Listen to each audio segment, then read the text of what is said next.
அனைவருக்கும் வணக்கம். இது நாகா நோட்ஸ். இந்த வீடியோவில் நம்ம என்ன பார்க்க போகிறோம் அப்படின்னா 2023 டிஎன்பிசி எக்ஸாமில் கேட்ட மேக்ஸ் கொஸ்டின் தான் சால்வ் பண்ண போகிறோம்.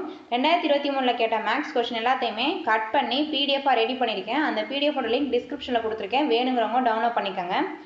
இப்போது 2023 கேட்ட மேக்ஸ் கொஸ்டின் எல்லாத்தையுமே அப்படி நம்ம பார்க்க போகிறது கிடையாது. அது எல்லாத்தையுமே டாபிக் வைஸ் ஸ்பிளிட் பண்ணி பார்த்துட்ருக்கோம். ஃபஸ்ட்டு டாப்பிக்காக தனி வட்டி வந்து நம்ம ஆல்ரெடி கம்ப்ளீட் பண்ணியாச்சு.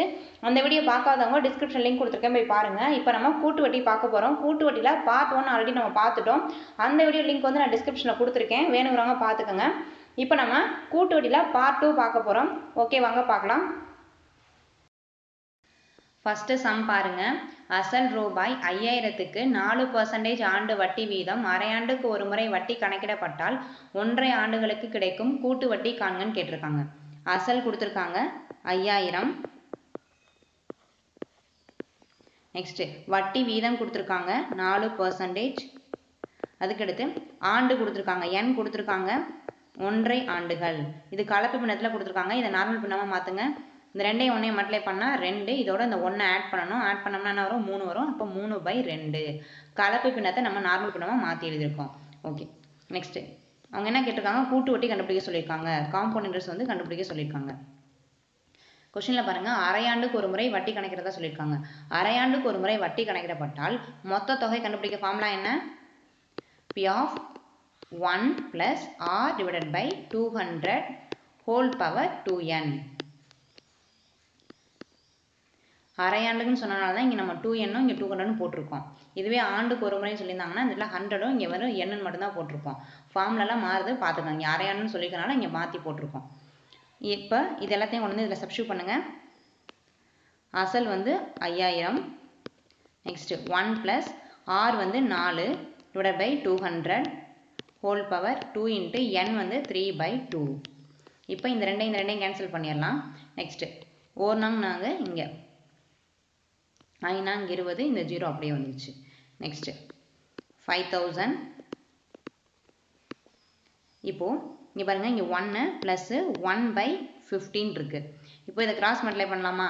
கிராஸ் மல்டிப்ளை பண்ணால் வரும் 50ன்னு வரும். 50 + 1 51. அப்போ 51/50ன்னு கிடைக்குது. இங்கே பவரில் பாருங்கள் 3 இருக்குது. அப்போது இந்த 51/50 3 டைம் எழுதணும்.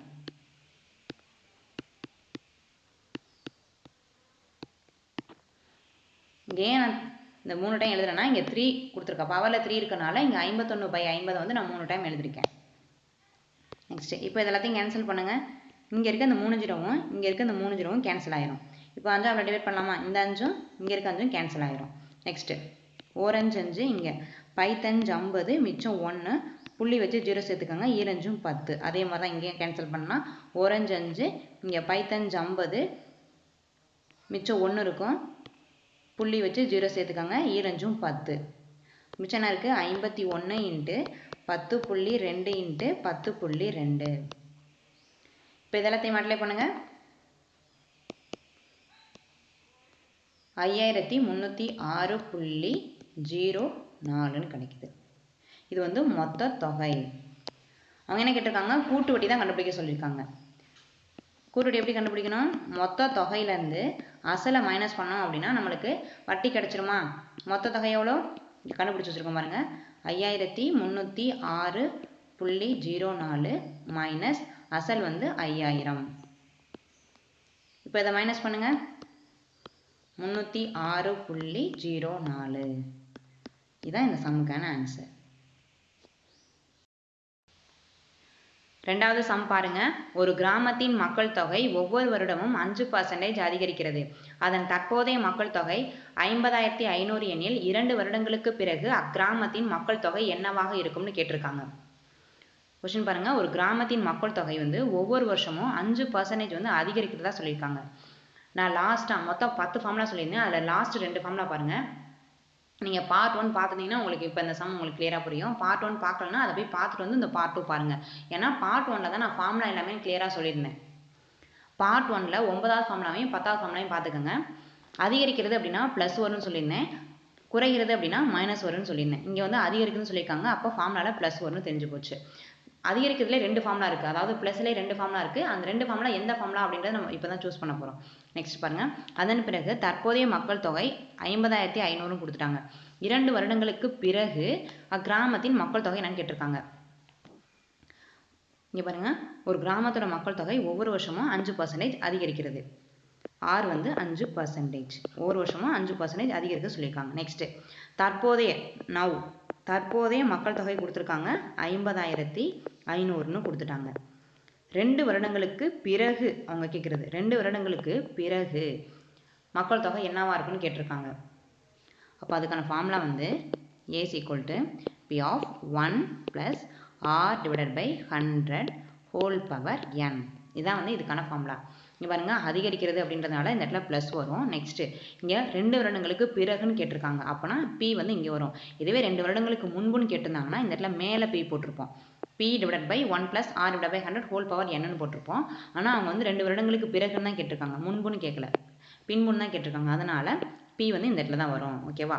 ஃபார்முலா மட்டும் கரெக்டாக போட்டிங்கன்னா சம் ஈஸியாக சால்வ் பண்ணிடலாம். நெக்ஸ்ட்டு இப்போது இது எல்லாத்தையும் சப்ஸ்டிட்யூட் பண்ணுங்கள்.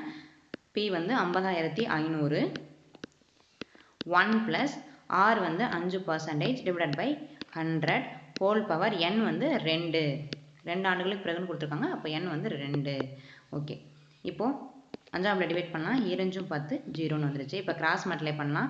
20 1 மல்டிப்ளை பண்ணால் 20 ப்ளஸ் இங்கே ஒன்று இருக்குது. அப்போ 21/20ன்னு வரும். 50,500 21/20.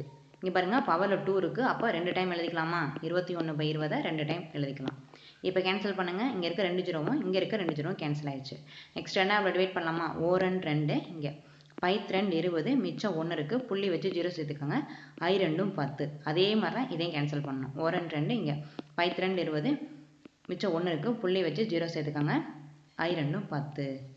அப்போ மிச்சம் என்ன இருக்குது? இங்கே 505 இருக்குது. 505 பெருக்கல் 10.5 பெருக்கல் 10.5. இது எல்லாத்தையும் மல்டிப்ளை பண்ணுங்கள். இது எல்லாத்தையும் மல்டிப்ளை பண்ணிங்கன்னா 55,676.25ன்னு வரும். இங்கே பாருங்கள், ஆன்சர் வந்து இதுதான். இங்கே வந்து பாயிண்ட் வச்சு இங்கே நம்பர் கொடுத்துருக்காங்க, நம்மளுக்கு ஆன்சரில் வந்திருக்கு. பட் இங்கே பாயிண்ட் வச்சு கொடுக்கல. பாயிண்ட் வச்சு கொடுக்காம என்ன இருக்குது? 55,676 இருக்குது. அதுதான் இதுக்கான ஆன்சர். இதான் வந்து 2 வருடங்களுக்கு பிறகு இருக்க மக்கள் தொகை. 3வது சம் பாருங்க. ஓர் இருசக்கர வாகனத்தின் விலை 2 ஆண்டுகளுக்கு முன் ரூபாய் 70,000ஆக இருந்தது. அதன் மதிப்பு ஆண்டுதோறும் 4% குறைகிறது எனில் அதன் தற்போதைய மதிப்பை காண்கன்னு கேட்டிருக்காங்க. ஒரு இருசக்கர வாகனத்தோட விலை வந்து 2 ஆண்டுகளுக்கு முன் 70,000 இருந்திருக்குன்னு சொல்லியிருக்காங்க. 2 வருஷத்துக்கு முன்னாடி 70,000 இருந்துன்னு சொல்லியிருக்காங்க. அதன் மதிப்பு வந்து ஒவ்வொரு வருஷமும் 4% வந்து குறையுதுன்னு சொல்லியிருக்காங்க. நான் வந்து கூட்டு வட்டியில் மொத்தமாக 10 ஃபார்முலா சொல்லியிருந்தேன். அதில் லாஸ்ட் 2 ஃபார்முலா பார்க்க சொல்லி இதுக்கு முன்னாடி உள்ள சம்மில் சொல்லியிருந்தேன். அதே தான் இங்கே தான் பார்க்க போகிறோம்.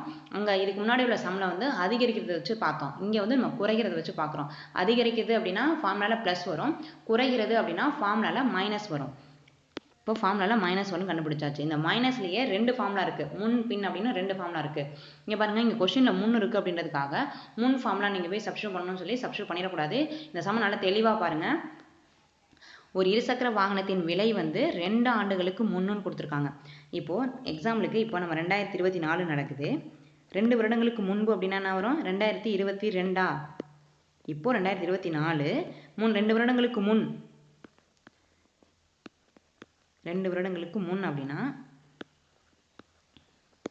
2022. 2022ல் இருசக்கர வாகனத்தோட விலை வந்து 70,000 இருந்திருக்கு. அவங்க என்ன கொஸ்டின் கேட்குறாங்கன்னா அதோட தற்போதைய மதிப்பு என்னன்னு கேட்டிருக்காங்க. அதாவது 2024ல் அதோடைய மதிப்பு என்னன்னு கேட்டிருக்காங்க. ஒவ்வொரு வருஷமும் 4% குறையுதுன்னு சொல்லிட்டாங்க. ஓகே, குறைகிறது அப்படின்னா மைனஸ் வரும். அப்போ மைனஸ்க்கான ஃபார்முலா தான் யூஸ் பண்ண போகிறோம். அது முன்கான ஃபார்முலா யூஸ் பண்ண போகிறோமா இல்லை பின்கான ஃபார்முலா யூஸ் பண்ண போகிறோமா அப்படின்றத நம்மளுக்கு குழப்பம் வரும். இப்போ நம்ம வந்து பின்கான ஃபார்முலா தான் யூஸ் பண்ண போகிறோம். இந்த முன்னை பார்த்துட்டு முன்னு நினச்சிடாதீங்க. இப்போ தெளிவாக சொல்கிறேன் பாருங்க. 2022ல் இருசக்கர வாகனத்தோட விலை வந்து 70,000 இருந்திருக்கு. அப்போது 2024ல் அதோட விலை என்னன்னு கேட்டிருக்காங்க. இதான் கொஸ்டினில் வந்து 2 வருடங்களுக்கு முன் அப்படின்ற மாதிரி கொடுத்துருக்காங்க. ஓகேவா? அப்போது இப்போ நம்ம எப்படி என்ன எடுத்துப்போம், 2022 70,000 இருந்திருக்கு. அப்போ 2 வருஷத்துக்கு பிறகு அதோட விலை என்னன்னு நம்ம கேட்போமா? 2022 70,000 இருந்திருக்கு. 2 வருடங்களுக்கு பிறகு 2024ங்கிறது 2 வருஷத்துக்கு பிறகு தான் வருது. ஓகேவா? அப்போ 2 வருடங்களுக்கு பிறகு அதோட மதிப்பு என்னன்னு நம்ம கண்டுபிடிக்கணும். அப்போ பின்கான ஃபார்முலா தான் யூஸ் பண்ணணும். A is equal to P of 1 minus R divided by 100 whole power n.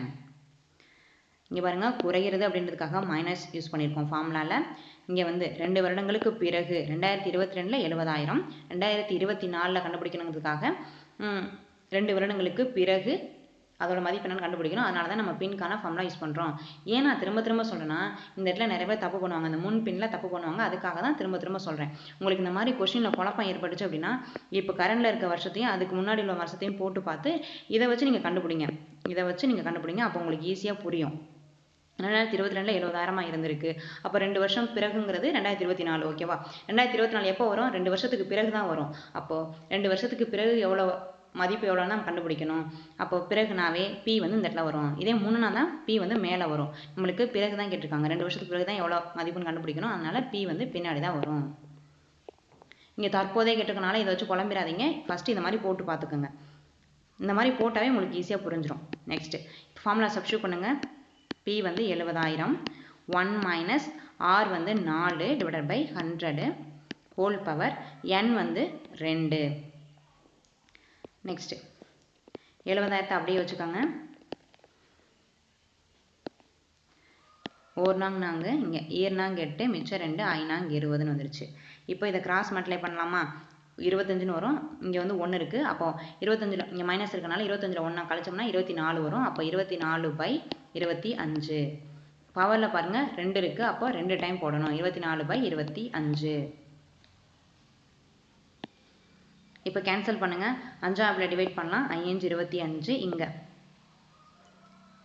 1 5 5, மிச்சம் 2, 4 5 20, இந்த 3 0 அப்படியே வந்துடும்.